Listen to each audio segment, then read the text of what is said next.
There is value in scarcity. Extreme value in scarcity. That's what we hear outside, isn't it? And it's true. And we have the temple to that right down this street and around the corner, the New York Stock Exchange. There is extreme value in scarcity. You want to get rich, you have the one thing everyone else wants, and you have it. I'm told that there's 1/4 of the U.S. gold right over here. You can tell, I don't know if that's true, but it's fun to think, like down 4 stories in a vault. And you can tell the building because there's lots of soldiers around with the kind of, weaponry that mean they're serious. Scarcity is so valuable, you have to protect it.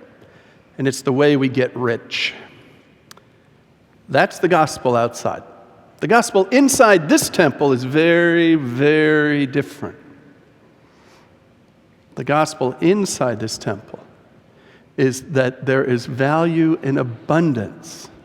And God gives you the abundant life. More than any one of you or me is comfortable with. And so we find ways of stepping back from it, blocking it. It's too much. We find sort of thought patterns and habits that keep us away from that abundance. And so we read Scripture week after week after week here to remind ourselves that the true reality is abundance and that it's given to us from God. Go all the way back to the first reading we heard this morning. It's a description of the abundant life and how when people actually got it, they began to dance. They relaxed. They could see differently. And then you have Paul talking about how actually the abundant life is among us here. And all of us are a part of it, an essential part. No one's excluded. Amen. No one's excluded. We don't say, we don't let the thumb say to the little finger, you're not important, and I don't need you. I mean, it's really that silly, isn't it? When you get right down to it, it's kind of hand puppets to illustrate this. And you see Paul doing sort of rhetorical backflips, trying to help people get it. That God is among us, God's love is abundant, and it's for all of us. Amen. No one is excluded. Everyone gets it. What's that description of abundance? A full measure, pressed down, overflowing. And then, of course, Jesus pushes it, right? Jesus pushes it.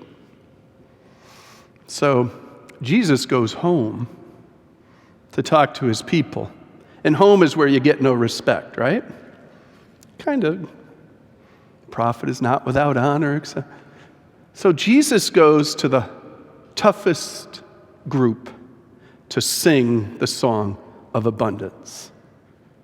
And he goes into the community. They hand him the scroll of the prophet, and he read. And he sang a song of abundance. And he said, essentially, I will show you that path. I will walk that path, and you will see it. But you will have to have courage, and you will have to go to places you don't want to go. Because we build these scary places and scary doors that keep us from that abundance. So Jesus had to walk all the way to Jerusalem, through the gate of death and beyond, to show us that our fears are just that, our fears. And they bind us. As he did that walk slowly out of his hometown all the way up to Jerusalem, he talked to people. And isn't it interesting when you look at the advice Jesus gave people? He always gave different people different advice. He never said the same thing. Was he inconsistent? I don't think so. I think the people were different.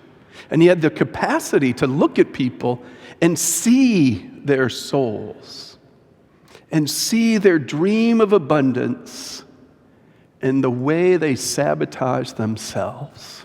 And he spoke to them right at that point. So you know the one, there's many stories. You can pick your favorite. And if you look at Jesus from this view, every encounter he has includes this invitation from Jesus to whoever it is to sing that song of abundance, to see that reality and to claim it. So one of my favorite is the person who is by the pool of Siloam, and you know, the healing power of the pool came when the water was disturbed. That's when you knew the power was there, and the first one to get in the pool got the healing. So it's, throw an elbow this way, put your foot out there and get to the pool, block everyone else, and scarcity, right? Scarcity. Only one. Only at a time. So what does Jesus say to him? The guy's like, well, I can't be healed because I have to wait, and someone always gets in front of me, and he says, well, why don't you just walk? Why don't you just start singing? Why don't you claim it? And the guy's like, whoa. And it worked.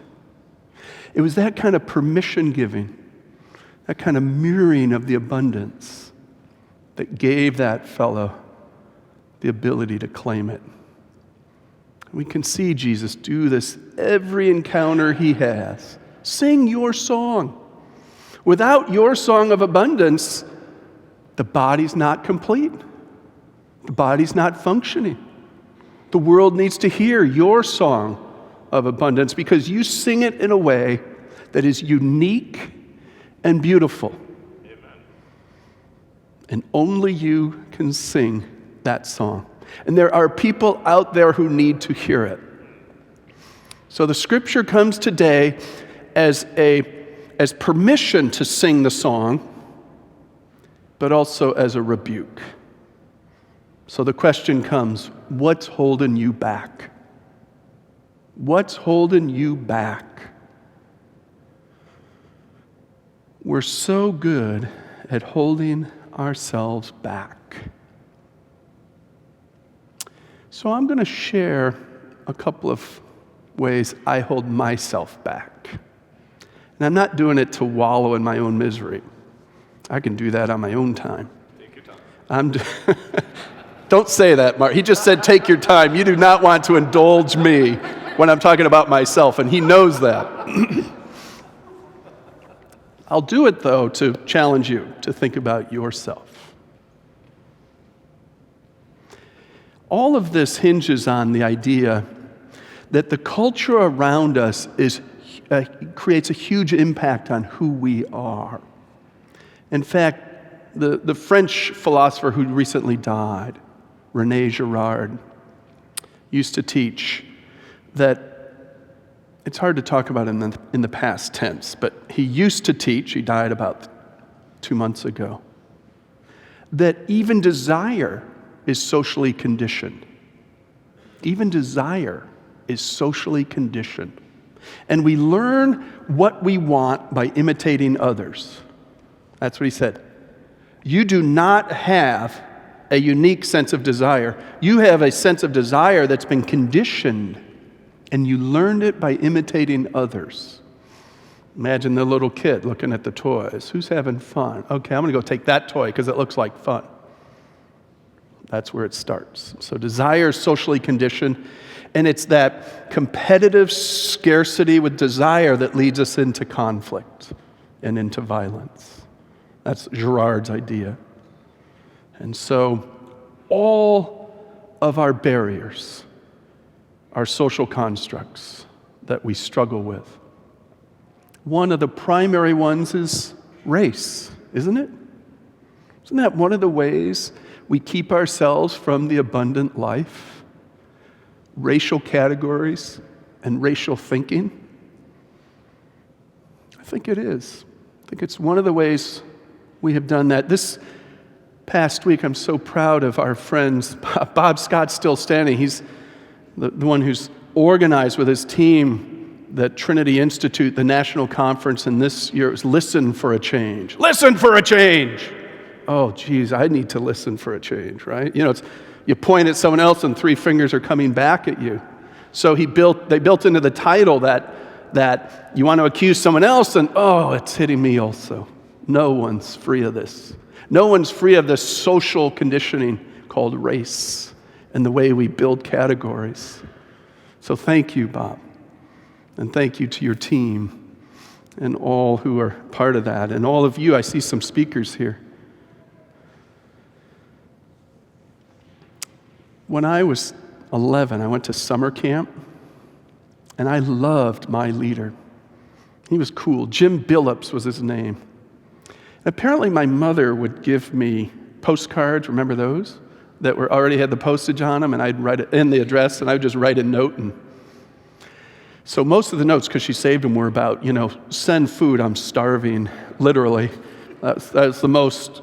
But some of them were about my leader, Jim. I was probably 12 at that time.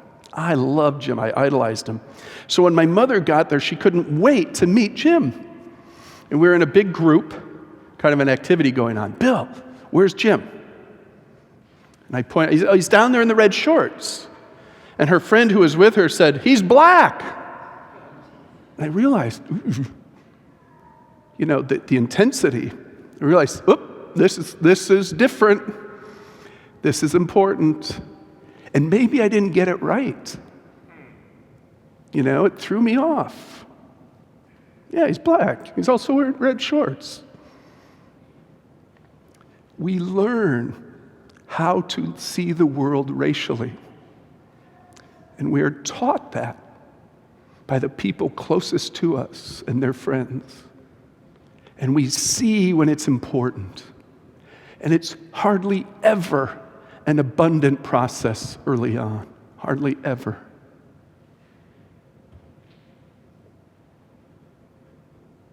And so all of us have a doorway with race that is sealed, probably.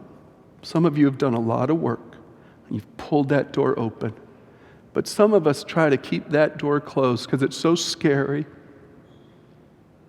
And we'll probably have to have uncomfortable conversations. And sometimes we just want to relax. But I promise you, the abundant life is on the other side of that door. And if that door is closed, you're poor. You're impoverished. Amen. And you don't have that opportunity to go deeper into that call that Jesus calls you. When he says, you have to die to live, he's talking about this. We have to die to some of these parts of ourselves that we've constructed early on that just don't work. I saw this very clearly in my own life when I walked into my kitchen in Fairfield, Connecticut, and saw the most beautiful woman in the world.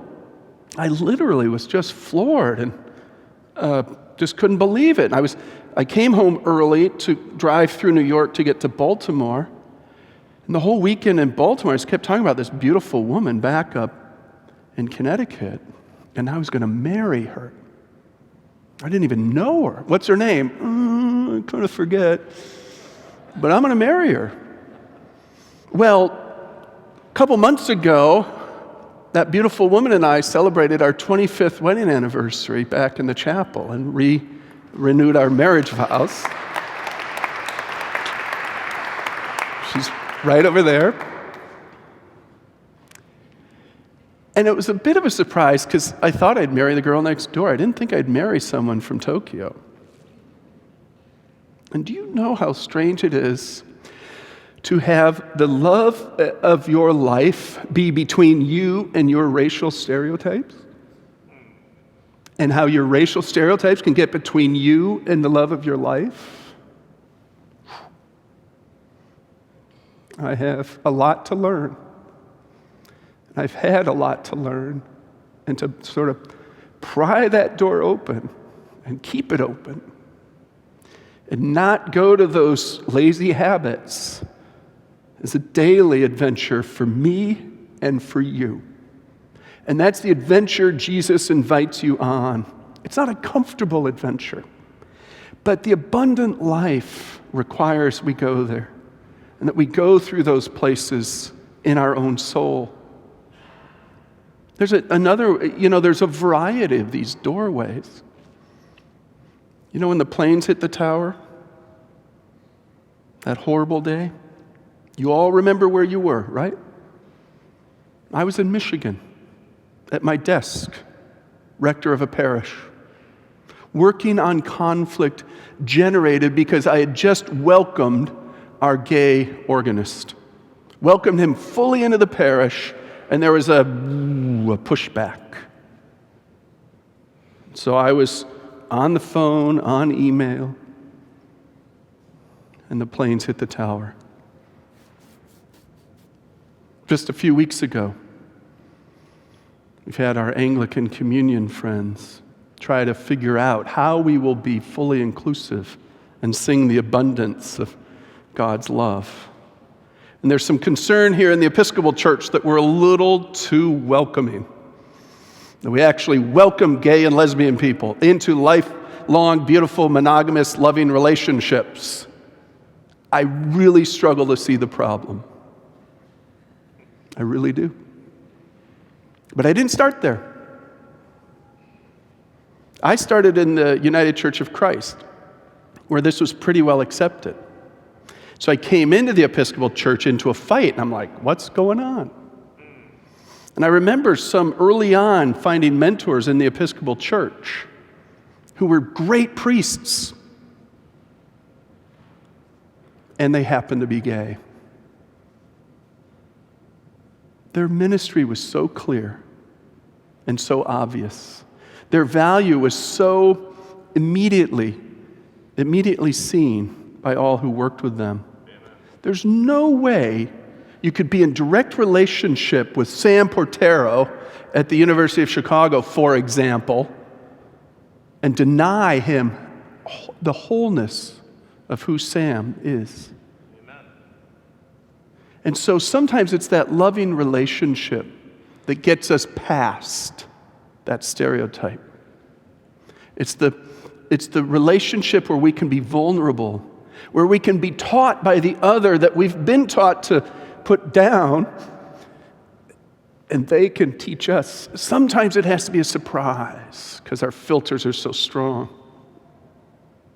But if you open your heart, and I know you do here, if you open your heart and have that discipline of an open heart, the teachers who lead you to the abundant life are already there, and you will see them.